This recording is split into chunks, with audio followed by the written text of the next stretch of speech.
Jangan tidur mana tadi malam sini. Bismillahirrahmanirrahim. Assalamualaikum warahmatullahi wabarakatuh. Alhamdulillahi rabbil alamin. Wabihi nasta'inu ala umurid dunya waddin. Ashhadu an la ilaha illallah ilahul awwalin wal akhirin. Wa ashhadu anna muhammadan abduhu wa rasuluhu al-mab'uts rahmatan lil alamin. Salawatu rabbihi wa salamuhu alaihi wa ala alihi wa ashabihi at-tayyibin at-tahirin wa man tabi'ahum bi ihsanin ila yaumiddin. Wa ba'd. Tayyib. Alhamdulillah wa syukrulillah. Kita memuji Allah, bersyukur kepada Allah Azza wa Jal yang masih memberikan kita nikmat Islam dan iman. Dan kita bersyukur kepada Allah masih memberikan kita nikmat yang diantaranya lagi adalah kesehatan dan kesempatan pada saat ini untuk melanjutkan pelajaran kita.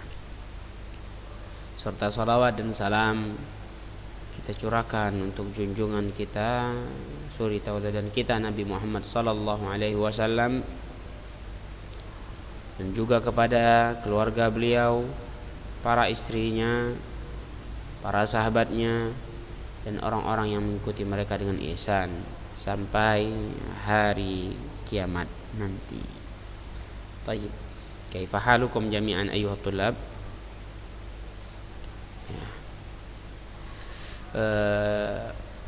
Seperti biasa atau seperti pekan yang kemarin, saat ini kita hanya mampu untuk pakai rekaman saja. Bukan kita ini khususnya untuk pelajaran Ustaz ya. Karena uzur. Jadi Ustaz harap antum dapat memakluminya. Baik. Sekalipun pakai Zoom, yang hadir juga hanya beberapa saja. Jadi itu juga salah satu penyebab Ustaz pakai rekaman, meskipun bukan sebab utama. Naam, apapun itu kita tetap belajar.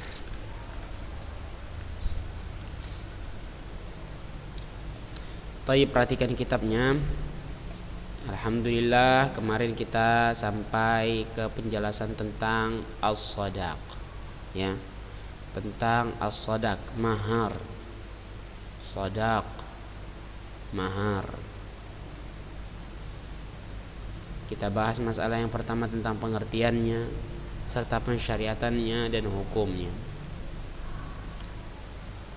Taib, bahwa di antara pengertiannya itu adalah sadaq atau mahar adalah harta yang wajib dikeluarkan oleh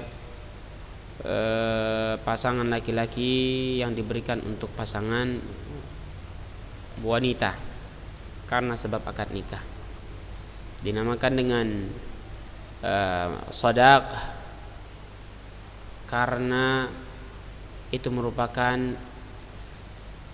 gambaran kejujuran. Jika benar pasangan laki-laki tersebut jujur untuk menikahi sang perempuan, maka dia harus mengeluarkan harta tersebut. Dan di antara nama lainnya adalah mahar, al-mahru, an-nihlatu, al-uqru,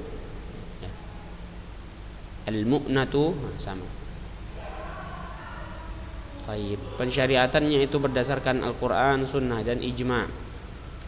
Al-Quran diantaranya firman Allah Ta'ala, wa atun nisa'a saduqatihinna nihlah. Di antaranya ada ayat-ayat lain.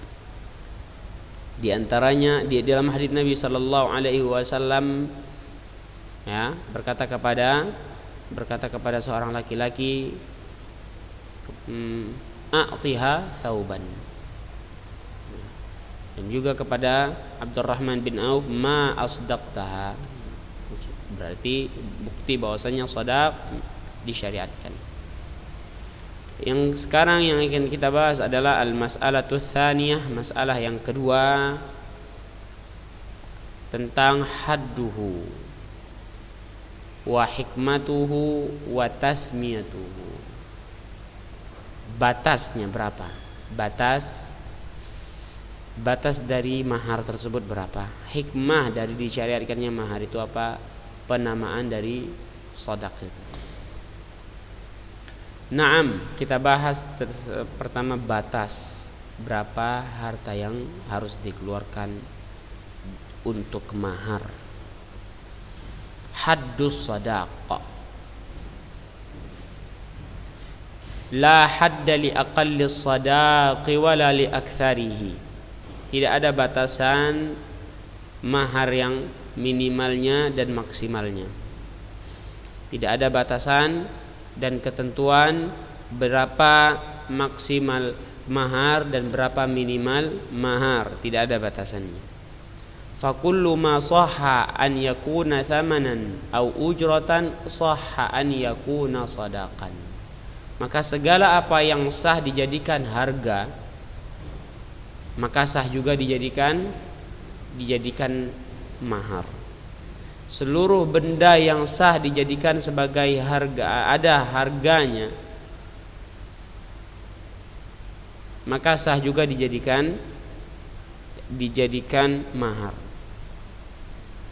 Itulah dia, tidak ada batasan minimal dan maksimal dalam mahar.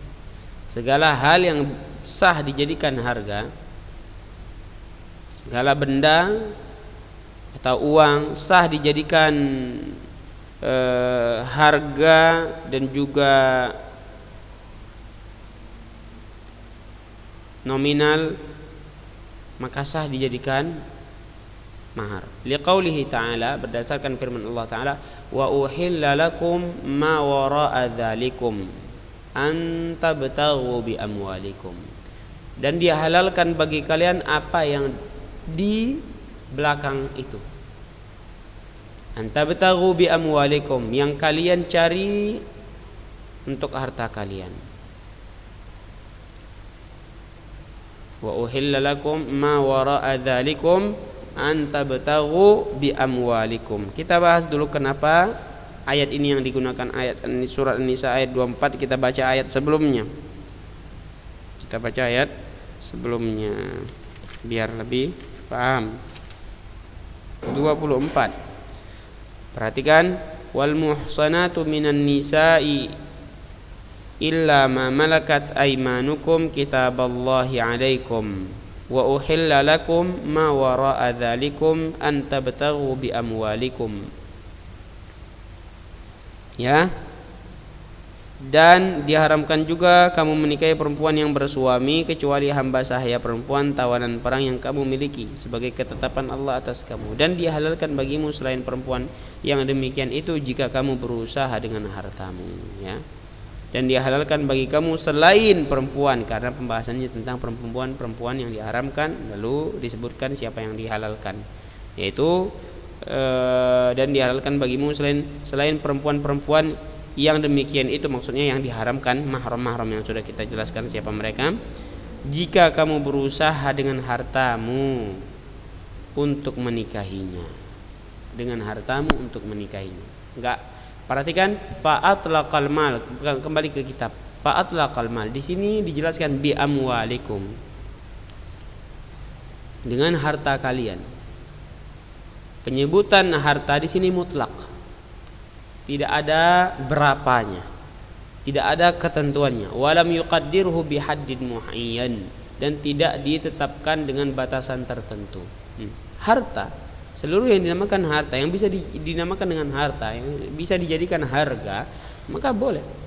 Wali hadithi Sahal bin Sa'ad radhiyallahu anhu, dan untuk hadis, dan berdasarkan hadis Sahal bin Sa'ad radhiyallahu anhu, wa fihi, di dalamnya, anna Nabi sallallahu alaihi wasallam qaal, Nabi sallallahu alaihi wasallam berkata, fil mar'atil wahibati nafsaha, berkata terhadap wanita yang telah memberikan dirinya untuk Rasulullah sallallahu alaihi wasallam, ya, berkata, a'tiha walau khataman min hadid, berikanlah dia dari hartamu meskipun hanya cincin yang terbuat dari besi. Berapa harga cincin yang terbuat dari besi? Ya, di zaman sekarang sangat murah. Mungkin ada yang 5.000, ada yang 10.000, atau ada yang lebih murah dari itu.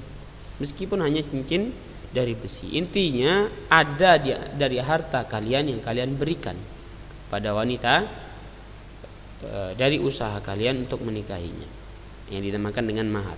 Fadalla hadza ala jawazi aqalli ma yutlaqu alaihi malun. Maka ayat ini serta hadis ini menunjukkan bahwa boleh dijadikan mahar segala bentuk harta, segala bentuk apa yang bisa dikatakan harta, ya.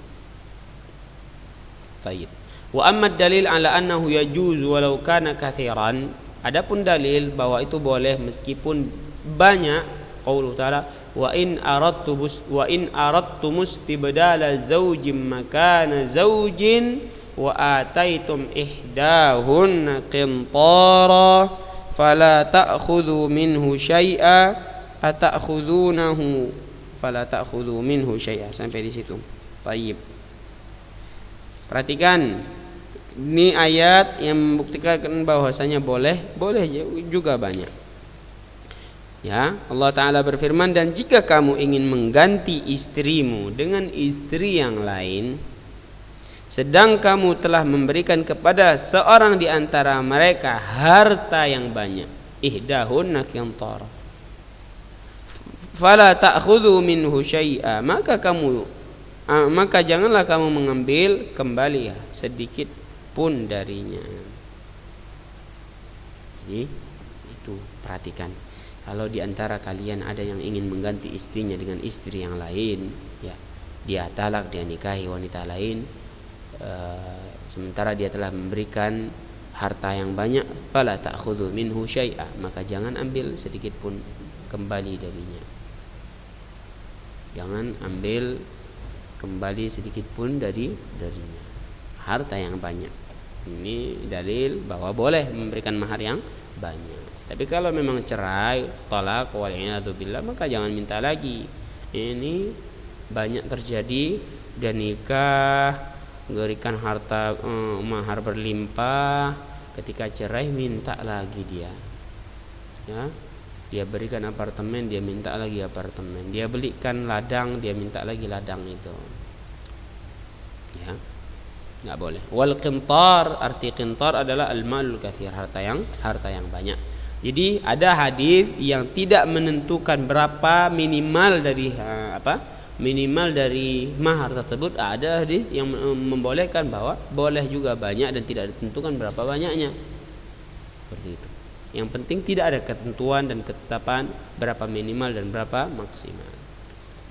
Intinya kalau yang minimal segala apa yang bisa dinamakan dengan harta boleh, maksimal juga seberapa banyak pun hartanya dia berikan maka boleh. Al-hikmah min masyru'iyatis sadaq. Jadi pembahasan tentang batasannya ini sudah selesai. Sekarang kita masuk ke pembahasan yang berikutnya, yaitu tentang hikmah dari pensyariatan mahar untuk menikah. Perhatikan. Al-hikmah min tasyri'is sadaq. Hikmah dari pensyariatan mahar di dalam pernikahan adalah hiya izharu sidqi raghbati zawji fi mu'asyarati zawjatihi mu'asyaratan syarifah. Ya, memperjelas kejujuran dari keinginan sang suami untuk mengayomi, untuk menikahi istrinya dan untuk menggauli istrinya pergaulan yang mulia dengan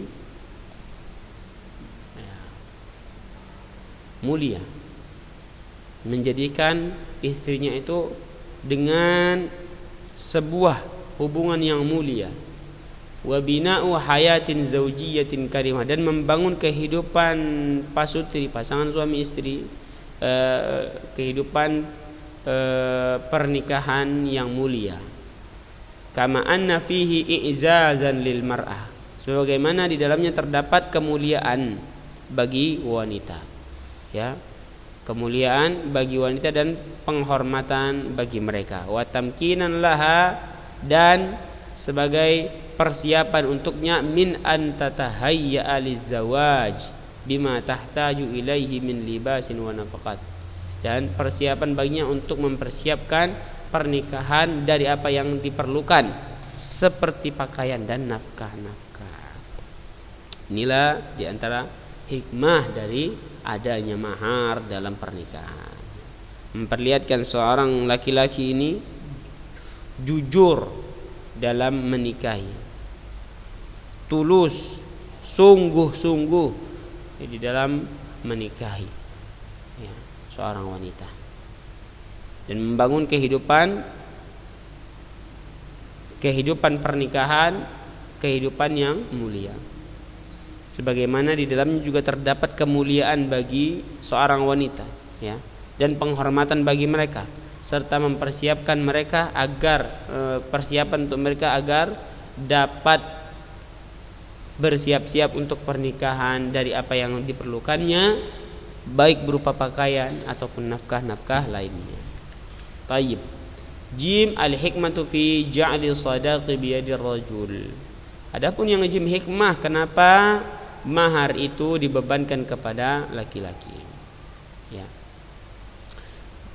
Apa hikmahnya? Ja'alal islamu as-sadaqa 'ala az-zawj. Al-Islam, agama Islam menjadikan atau membebankan mahar kepada suami. Raghbatan minhu fi siyanatil mar'ah. Ya. Raghbatan minhu fi siyanati al-mar'ah. Sebagai bentuk keinginannya dalam menjaga wanita, min antamtahina karamataha, ya, menjaga wanita dari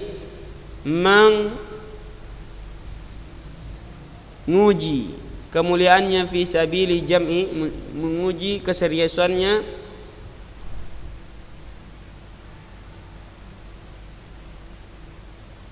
fi sabili jam'il mal alladhi tuqaddimuhu mahran lirrajul.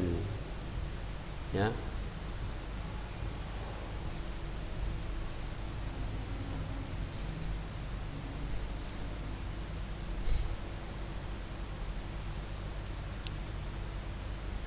Jadi Islam menjadikan mahar itu dibebankan kepada laki-laki, raghbatan minhu fi siyanatil mar'ati min an tamtahin karamataha fi sabili jam'il mal alladhi tuqaddimuhu mahran lirrajul. Jadi demi menjaga wanita agar tidak merendahkan kemuliaannya, menurunkan derajat kemuliaannya dalam mencari dan mengumpulkan harta untuk diberikan kepada laki-laki sebagai mahar, ya.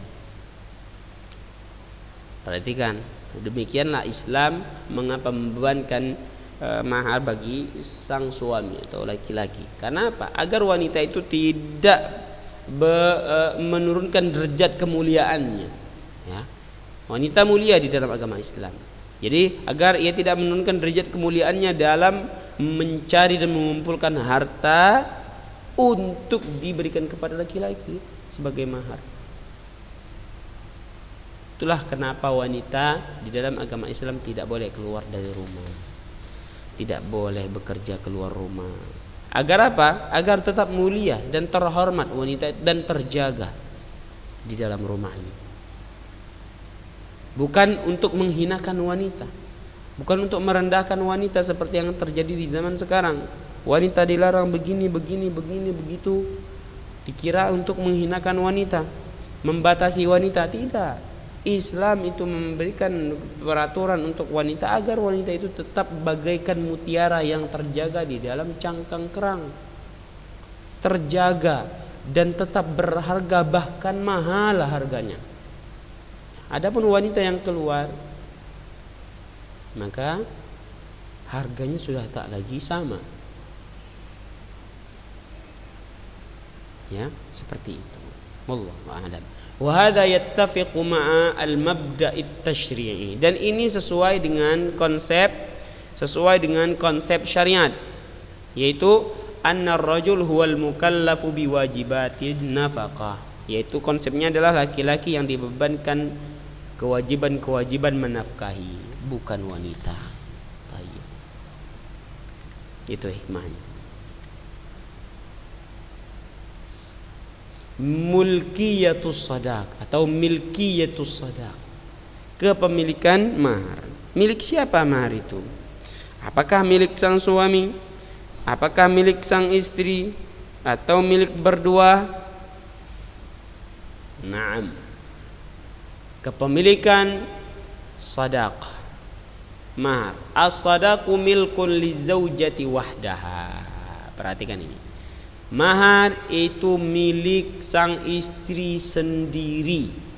Mahar itu milik sang istri sendiri. Perhatikan bagi orang tua, ya, atau antum yang punya orang tua, kabarkan bahwa itu mahar, bukan haknya orang tua. Itu mahar haknya sang istri sendiri. Wala haqqa li ahadin fihi min awliyai, dan tidak ada hak sedikit pun dari wali-wali sang wanita. Tidak ada haknya bagi mereka dalam mahar. Sekalipun mahar dikasih 1 triliun oleh suaminya, 1 triliun sebagai mahar, maka itu mahar untuk sang istri sendiri.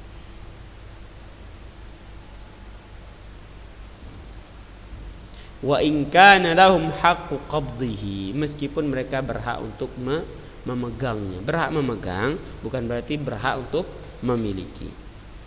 Ya.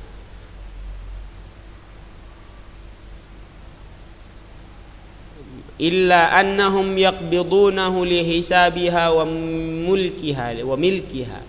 Melainkan hak mereka untuk memegang itu tidak lain, mereka memegang untuk miliknya wanita tersebut, untuk harta wanita tersebut.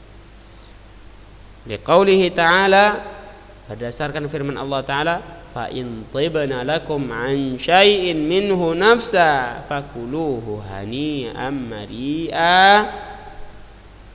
Wa qauluhu ta'ala, dan berdasarkan firman Allah Ta'ala, fala ta'khudhu minhu syai'a ata'khudhunahu buhtanan wa ithman mubina. Baik.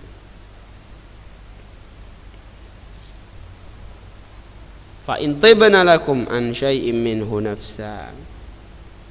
Ayatnya wa atun nisaa sadaqatihinna nihlah fa in tibna lakum an syai'in minhu nafsa fakuluhu hani'an mari'a. Dan berikanlah mas kawin atau mahar kepada perempuan yang kamu nikahi sebagai pemberian yang penuh kerelaan. Kemudian jika mereka menyerahkan kepada kamu sebagian dari mahar itu dengan senang hati, maka terimalah dan nikmatilah pemberian itu dengan senang hati. Ya, apabila mereka menyerahkan kepadamu, ya, kepada walinya sebagian dari mahar tersebut dengan senang hati, maka terimalah dan nikmatilah pemberian itu dengan senang hati. Maksudnya wanita tersebut dengan sukarela memberikan kepada walinya sebagian, maka boleh diterima. Intinya bahwa mahar tersebut adalah milik wanita. Wa qauluhu ta'ala, Allah Ta'ala juga berfirman di An-Nisa ayat 20, ya. Maka janganlah kalian ambil sedikit pun darinya, ata'khudunahu buhtanan wa itsman mubina. Apakah kamu akan mengambilnya kembali dengan jalan tuduhan yang dusta dan dengan menanggung dosa yang nyata? Apakah kamu akan mengambilnya kembali dengan jalan tuduhan yang dusta dan dengan menanggung dosa yang nyata? Maksudnya apa? Setelah kita berikan harta yang banyak tadi, yang kita artikan ayatnya, maka jangan diambil kembali. Kalau kita ingin ganti istri, diceraikan, ganti istri, jangan. Yang sudah kita jadikan mahar kepada istri tersebut, mantan istri itu, maka jangan diambil lagi. Dan Allah tegaskan bahwa apakah kamu mengambilnya kembali dengan jalan tuduhan yang dusta dan dengan menanggung dosa yang nyata? Apakah mau mengambil lagi? Menjelaskan bahwa itu dosa yang nyata. Sang suami juga nggak berhak mengambil lagi. Sang wali juga nggak berhak mengambilnya mengambilnya kembali. Baik. Itulah pelajaran tentang mahar. Semoga apa yang kita sampaikan bisa dipahami dan dapat dimanfaatkan dan diamalkan. Baik. Kalau ada yang mau bertanya silahkan langsung tanya ke Ustadz. Kita cukupkan sampai di sini. Wassallallahu wasallam ala nabiyina Muhammad wa ala alihi wa ashabihi ajma'in. Subhanakallahumma wa bihamdika asyhadu an la ilaha illa anta astaghfiruka wa atubu ilaik. Assalamualaikum warahmatullahi wabarakatuh.